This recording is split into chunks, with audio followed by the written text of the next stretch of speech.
Tara at pag-usapan natin ang inaabangang collab ni Flo G at Chito Miranda. Bakit kaya hindi sinama dito si Skastekli? Grabe, aabangan talaga ito. Welcome to Sikat Story. Tara at pag-usapan natin ang inaabangang collab ni Flo G at Chito Miranda. Bakit kaya hindi sinama dito si Skastekli?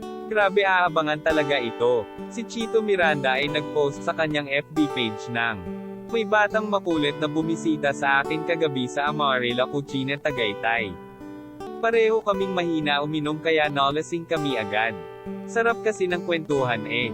Nakakatuwa kasi mukha lang silang hindi gagawa na matino pero sobrang babait at napakatalino nitong mga batang ito. Sila ng mga kagrupo niya. Alam talaga nila yung ginagawa nila." At may sinabi si Chito na game na parang nangangamoy collab na ito.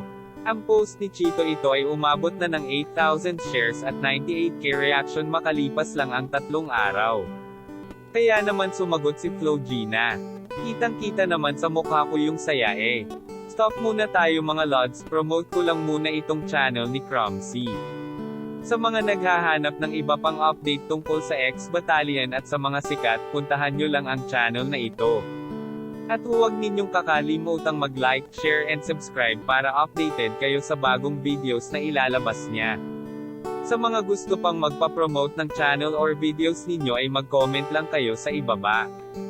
Thank you. Balik tayo. Tingnan natin ang mga natutuwang fans sa picture na ito. Excited ang lahat sa collab na ito. Nangangamoy collab. Ito yung isang wish ko nung 2018, basta hanapin ko yung song ng XB na parang bagay sa parokya. Si Boy Tulo, wala talagang gagawing matino yun. Flo G, pwede pa. Kakatawa maka lang di gagawa ng matino haha. Sure kasi pero solid naman sa talent. Dream come true ito pag nagkataon, sobrang solid nito. Lahat ay nagsama-sama XB at ang parokya, let's vote in. Grabe ganda ng comment ng mga fans, tiyak na million views agad ito. Paano pa kung isasama si Skastekli? Comment kayo sa ibaba. Yan lang ang ating mainit na chika. Halina't mag-like, share and subscribe. Thank you.